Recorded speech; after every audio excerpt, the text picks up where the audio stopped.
పత్రికా విలేకరులు మరియు సోషల్ మీడియా, ఎలక్ట్రానిక్ మీడియా అందరికీ నేను కృతజ్ఞతలు తెలియజేస్తున్నా. అందరికీ నమస్కరిస్తున్నా.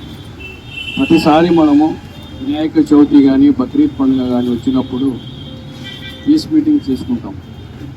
పీస్ అంటేనే దాంట్లో దగ్గర ఎలాంటి అవాంఛనీయ సంఘటనలు జరగకుండా మండప అధికారులు కూడా ఎవరైతే నిర్వహిస్తుంటారో వాళ్ళు చూసుకోవాలి. నేను ఒక విన్నపం ఏమంటే, ఈరోజు ఒక చిన్న సీసీ కెమెరాలు వచ్చేసినాయి, మన ఫోన్కి అటాచ్మెంట్ చేసుకోవచ్చు. ప్రతి మండపానికి ఒకరు సీసీ కెమెరా పెట్టుకుంటే చాలా బాగుంటుంది.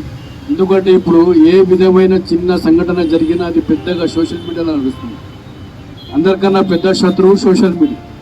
ఉన్నది లేనట్టు, లేనిది ఉన్నట్టు ఈరోజు ప్రచురిస్తున్నారు. ఎలక్ట్రానిక్ మీడియా వేరే, మనకు పత్రిక వేరే, కానీ సోషల్ మీడియా డేంజర్. ఈ సోషల్ మీడియా ద్వారా చాలామంది ఇబ్బందులు పడుతున్నారు. దానివల్ల నష్టాలు కూడా జరుగుతున్నాయి. కుల మతాలకు కలిసిమించి ఉండేటోళ్ళకు కూడా మనస్పర్ధాలు వచ్చేటట్టు చేస్తున్నారు.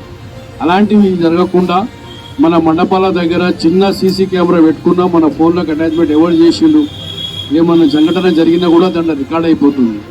అలాంటివి చేసుకుంటే చాలా బాగుంటుందని నేను కోరుకుంటున్నాను. రెండోది, ఇదే నెలలో మేలాదున్ నబీ కూడా వస్తున్నది. ఈ నెల మేలాదున్ నబీ పండుగ కూడా వస్తున్నది. మేలాద్ ప్రోగ్రామ్స్ నెల మొత్తం నడుస్తాయి. అందులో కొందరు సహకరించుకొని నడవాలని నేను కోరుతున్నా. పోలీస్ డిపార్ట్మెంట్తో కూడా కోరుతున్నా. మేలాదున్ నబీ ప్రతి మస్జిద్లో ప్రతిరోజు ప్రోగ్రాం నడుస్తుంది. అవి కూడా 5వ తారీఖు నుంచి స్టార్ట్ అవుతున్నాయి. 7వ తారీఖు నుంచి వినాయక చవితి స్టార్ట్ అవుతుంది. దీన్ని అందరూ సమన్వయం పాటిస్తూ హిందూ అయినా, ముస్లిం అయినా, క్రిస్టియన్ అయినా నడవాలని కోరుతున్నాను. ప్రతి ఒక్కరూ వినాయక చవితి రోజు, నిమగ్నం రోజు మేమందరం స్వాగతాలు పలుకుతాం వినాయకులకు.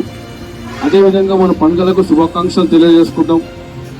పరస్పర మా ఇంటి ముందరనే వినాయకుడు కూర్చొని కలిసిమెలిసి ఉంటాము. అదేవిధంగా మేము చెప్పేది ఏమంటే, సౌండ్ పొల్యూషన్ అనేది ఎవరికైనా నష్టమే.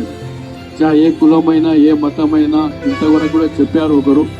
సౌండ్ పొల్యూటెడ్ అంటే దానివల్ల ఎవరైతే ఇవాళ రేపు 40-45 ఇయర్స్, నేను ఒక